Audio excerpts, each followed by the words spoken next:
अली साहब, आपकी जानिब आना चाहूँगा। यूएई के पाकिस्तान से जो ताल्लुकात है वो भी काफ़ी रिफ्ट का शिकार दिखाई दिए।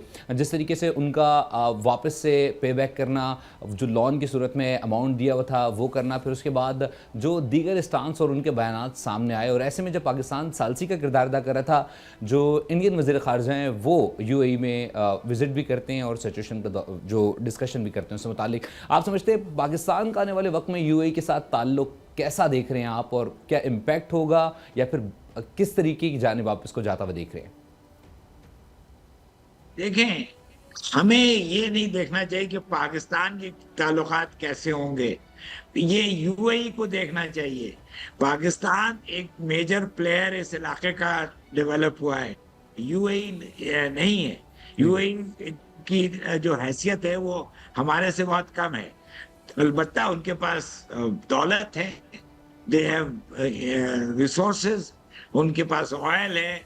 लेकिन अ, ये जो ग्लोबल पिक्चर इमर्ज कर रही है, जो इलाकाई रीअलाइनमेंट्स पैदा हो रही हैं, ये इसमें UAE is a minor player. तो आप उस पे फोकस लेकर ना बैठिए। I think UAE will come to terms. अगर उसने हमसे कर्ज वापस ले लिए तो ले लिए, हमने वापस भी कर दिए। और अगर यूएई हमारे लोगों को निकाल रहा है तो वो भी किसी न किसी तरह एब्जॉर्ब हो जाएंगे। I think UAE can not determine what Pakistan will be doing. UAE is a small player, it is not a major player. तो मैं समझता हूँ कि उनसे हमारे बड़े गहरे ताल्लुकात हैं, हमारे लोग हैं वहाँ पे, सकाफती ताल्लुकात हैं। लेकिन उन्होंने भारत के साथ ऐसी दोस्ती की है, दुनिया का सबसे बड़ा मंदिर वो वहां बना है यूएई में। वाई? ये उनको हिंदुओं की पॉलिसी नहीं नजर आ रही, हिंदुत्व की, आरएसएस की, कि वो मुसलमानों को वहां मारते पीटते रहते हैं, लिंचिंग करते हैं। सड़क पे कोई मुसलमान आ जाए तो उसको घेर के उसकी पिटाई करते हैं।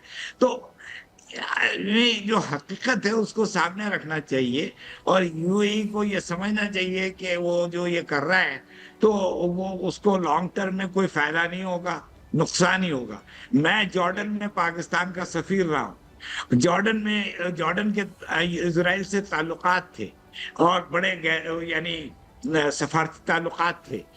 उसके बावजूद जॉर्डेनियन जो हैं वो इजराइल से बड़े नाला थे, क्योंकि इजरायली जो टूरिस्ट आते थे उन वहाँ एक धेला नहीं खर्च करते थे। वो अपने सैंडविच, लंच लाते थे, अपनी ड्रिंक्स लाते थे, ना एक दिनार वो वहाँ स्पेंड करने को नहीं तैयार। तो जॉर्डेनियन कहते थे कि भाई ये इजरायली टूरिज्म हमारे जो इतनी है वो उससे वो ना मुस्तफीद होते हैं, ना हमें कोई फायदा देते हैं। तो इसराइल बड़ा वो एक तरह से सेल्फ सेंटर्ड किस्म का मुल्क है, अपना ही देखता है, बाकियों का नहीं देखता है। खास तौर पर मुसलमानों से उसको अदावत है।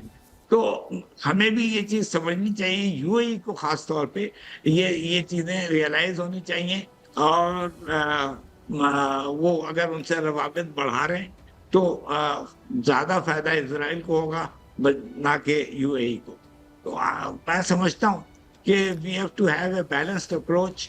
हम लोग यहाँ पे इस खित्ते में जो अलाइनमेंट है वो हमारी ज्यादा बड़ी अलाइनमेंट है। इंडिया यहाँ पे अगर यूएई को अपने तरफ कर भी लेगा तो कुछ खास हासिल नहीं कर पाएगा। इंडिया का यहाँ पे एक्सपोज हो गया है। ईरान में जो स्पाइस पकड़े गए हैं वो इंडियन नेशनल्स थे। वो उन्होंने टारगेट किलिंग जो वहां पे हुई है इस्माइल हानिया की और बाकी जो ईरानी लीडर्स की, उसमें हिंदू बिल्कुल। जासूस एक्टिव थे। तो सबको अब पता चल गया। अब ईरान का सफीर हमारे पास आया था, हमारे सेंटर में राउंड टेबल करने के लिए। उसने कहा कि अब हम लोगों को रियलाइज हो गया है कि ईरान के इंडिया का क्या रवैया है, और वहाँ क्या पॉलिसी चल रही है। तो पाकिस्तान की से हमारी दोस्ती मजबूत हो गई है। तो we should look at Iran, we should look at Saudi Arabia, we should look at the bigger countries, not the small countries.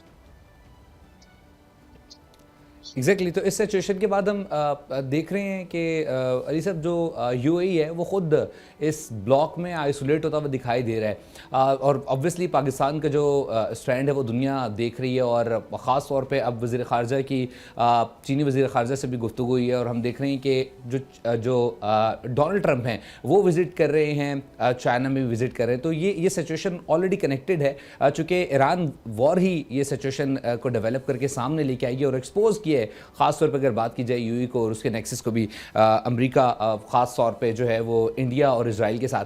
हम ऐसे में बात करना चाहेंगे ख़ास तौर पे जो चीनी सदर हैं उनके और डोनाल्ड ट्रंप की होने वाली मुलाकात से मुताल्लिक। तो अली साहब मैं जानना चाहूँगा कि आप समझते हैं कि जो बदलती हुई सिचुएशन है इसमें कहीं चीन जो है वो एक अहम रोल अदा करता हुआ दिखाई दे रहा है जब डोनाल्ड ट्रंप से मुलाकात होगी, ख़ास तौर पे आपने हरमुज़ से मुताल्लिक, और जो ये वॉर इस वक्त जारी है मिडिल ईस्ट की, ईरान की, और ख़ास तौर पे इजरायली जारहत और अमरीकी जारहत अगर बात की जाए, तो ये कहीं किसी किनारे होते हुए देख रहे हैं आप?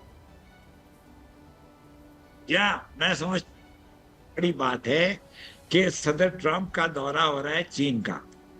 अब सदर ट्रंप को खत्म नहीं कर पाए और ये इनके गले पड़ गई है। ईरान जो है वो बड़ी वो लड़ने को तैयार है जब जितना भी वक्त लगे। तो चीन का एक अहम रोल, चीन का एक चीन के बड़े अच्छे ताल्लुकात हैं। ट्रंप को हार्ड रियलिटी करना पड़ेगा और वो चीन इन चीजों को बहुत अच्छी तरह कन्वे भी कर देता है, लेकिन चीन शोर से कोई उसकी फॉरेन पॉलिसी इस तरह की नहीं है, तो ना ही उसका कल्चर है, ना ही उसकी सोच है इस तरह की है। तो मैं समझता हूँ कि अमेरिका और चीन अगर किसी अंडरस्टैंडिंग को तक पहुंच जाते हैं, आपस में कोई ऐसा समझौता हो सकता है इनका जिससे दोनों के लिए अब उनकी जो लड़ाई है या जो राइवलरी है वो कम हो जाए, तो फिर इसके वजह से इस खित्ते में भी अमेरिका एक महदूद रोल को कबूल करना पड़ेगा। और मैं समझता हूँ ये अब होने लगा है, क्योंकि ज्यादा से ज्यादा अमेरिका ईरान पे और अटैक कर देगा, करे, इसको फेस करने को तैयार है। अच्छा, और जो ईरान के मुताबिक सही है, दुरुस्त है, 14 पॉइंट्स से उन्होंने भेजे हैं पाकिस्तान के जरिए, ये सारा कुछ हो रहा है और अभी देखना है कि ये क्या सूरत निकलती। यूएई जो है ना, it is on the wrong side of history, जो में कहा जाता है, not on the right side of history, it is on the wrong side of history. I am just, मैं अपनी एक, लेकिन मैं समझता हूँ कि आगे चल के सबको नजर आ जाए। बिल्कुल, और जो यूएई के इक़दामात हैं वो यकीन तौर पर तारीख जो है वो बताएगी कि किस दौराहे पर जो है वो यूएई खड़ा हुआ था, और फैसले उसके जो ऐसे में जब मुस्लिम ममालिक थे उसके अगेंस्ट जाते हुए दिखाई दे रहे थे, जबकि ख़ास तौर पर उसको उनकी ज़रूरत भी थी। सब्सक्राइब करें और बेल दबाएं ताकि कोई खबर रह न जाए।